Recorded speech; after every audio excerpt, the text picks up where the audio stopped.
पुण्यामध्ये धो पाऊस झाला आणि सर्वसामान्य जीवन विस्कळीत झालं। प्रत्येक नेते येऊन पुण्यामध्ये भेटून गेले, बोलून गेले। अशाच वेळी माननीय राजसाहेब ठाकरे सुद्धा पुण्यामध्ये आले आणि त्या पुण्याला सांगत असताना किंवा पुण्याच्या कारभारावर बोट ठेवत असताना त्यांनी नेत्यांवर टीका केली।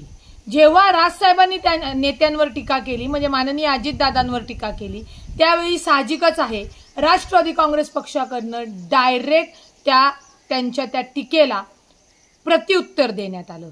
परंतु राजकारणाचा दर्जा एवढा खाली चालला आहे की प्रत्युत्तर दिलं म्हणून मनसे सैनिकांनी किंवा मनसेचे जे काही दुसरी फळीतले नेते आहेत त्यांनी डायरेक्ट जी काही भाषा वापरली ती हाणामारीची, मारामारीची होती आणि समोरच्याला उचकून लावण्याची होती। त्यामध्ये मनसेच्या काही लोकांनी आमदार अमोलभाऊ मिटकर यांची गाडी फोडली। ती गाडी फोडल्यानंतर जीवे मारण्याचा प्रयत्न करण्यात आला म्हणून जवळजवळ 22 जणांवर गुन्हे दाखल करण्यात आले आणि ज्या गुन्हे दाखल करण्यात आले होते त्यातला एक जो कार्यकर्ता आहे त्याचा बीपी शूट होऊन त्याला हार्ट अटॅक येऊन तो गेला। एवढं राजकारण कुचकं आणि एवढं खालच्या दर्जाचं आपण बनवलेलं आहे का, याचा विचार महाराष्ट्र नवनिर्माण सेनेच्या प्रत्येक नेत्यांनी करणं गरजेचं आहे। विचारांची लढाई झाली पाहिजे।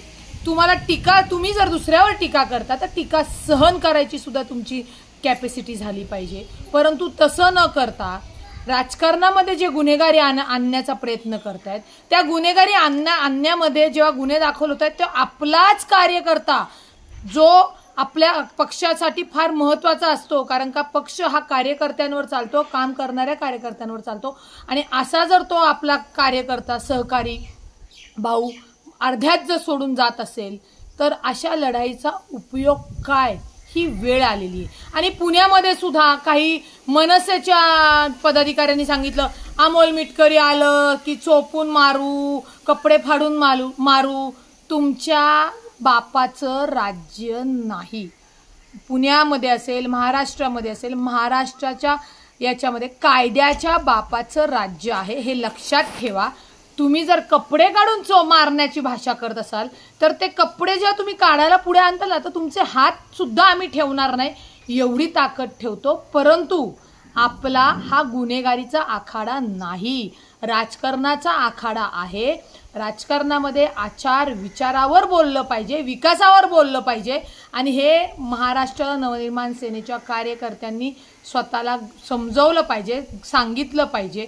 मी म्हणत नाही की हे सगळं करायला कुठल्या नेत्यांनी सांगितलं असेल, म्हणजे माननीय राजसाहेबांनी सांगितलं असेल, परंतु माननीय राजसाहेबांनी टीका केल्यानंतर राष्ट्रवादी काँग्रेस पक्षामधनं त्याला प्रत्युत्तर गेल्यानंतर ही जी खालची नेते मंडळी आहेत जे मारायची, धमकवायची, जीवे मारण्याची जी धमकी देतात, या सगळ्यांवर कायद्याने कारवाई झाली पाहिजे। आणि मी तर पुणे पोलिसांना आणि गृह खात्याला विनंती करेल की जे कोणी राजकारणाच्या नावाखाली गुन्हेगारी पसरवतात, दहशत निर्माण करतात, त्यांना 1 वर्षासाठी तुरुंगवास द्यावा। त्याच्याशिवाय यांना राजकारण काय आहे आणि गुन्हेगारी काय आहे हे समजणार नाही।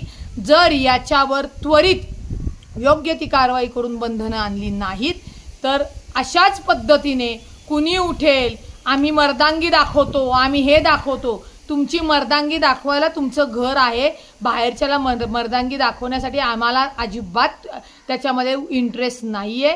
परंतु कार्यकर्त्यांनी भाषा ही जपून वापरली पाहिजे। टीका करताना टीकेचा स्तर तो टीकेसारखाच असला पाहिजे, तो व्यक्तिगत, तो गुन्हेगारी प्रवृत्तीला बढावा देईल हा नसला पाहिजे। तर आपण योग्य ते राजकारणी आहोत हे प्रत्येकाच्या लक्षात येईल। अन्यथा सगळे राजकीय जे हे असे मारामारीचे आणि गुन्हेगारीचे जे काही धमक्या देतात त्यांच्यावर कडक कारवाई होणं गरजेचं आहे। ते राजकारणी नाहीत आणि तुमच्याच व्हिडिओच्या माध्यमातून जो बिचारा मनसैनिक भाऊ अटॅक येऊन मृत्युमुखी पडला त्याच्या घरातल्यांना काय वाटलं असेल, जो काल परवा होता आणि आज अचानक हृदय झटका त्याला आल्यानंतर तो आज आपल्यात नाहीये। तर याची प्रत्येक नेत्यांनी, प्रत्येक यांनी काळजी घेतली पाहिजे की आपल्या कार्यकर्ता आपल्याला अशा या बारक्या खुनशी वृत्तीसाठी आपण गमवतोय ते गमवून देऊ नका।